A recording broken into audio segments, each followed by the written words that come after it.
siya para sa mamamayan, no? Magtrabaho naman siya.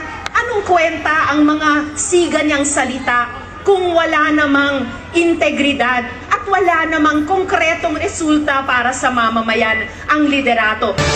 Sabay-sabay ng ginagawa ng Department of Public Works and Highways o DPWH ang 44,000 proyekto ng Duterte administration.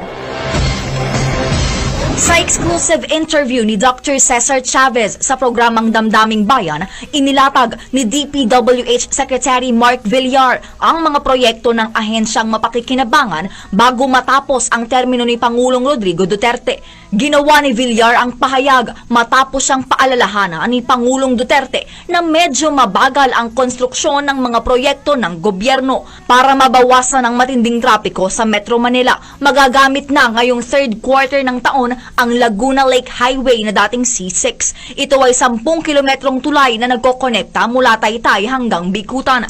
Magtrabaho naman siya para sa mamamayan, no? Bubuksan na rin ngayong buwan ang unang exit ng Skyway Extension. Magtrabaho naman siya para sa mamamayan, no? Habang taong 2020 naman matatapos ang SLEX-NLEX connector. Magtrabaho naman siya para sa mamamayan, no? Nakalatag na rin ang Luzon Spine Expressway Network. Magtrabaho naman siya para sa mamamayan, no? Sa Visayas naman ay Metro Cebu Expressway. Magtrabaho naman siya para sa mamamayan, no?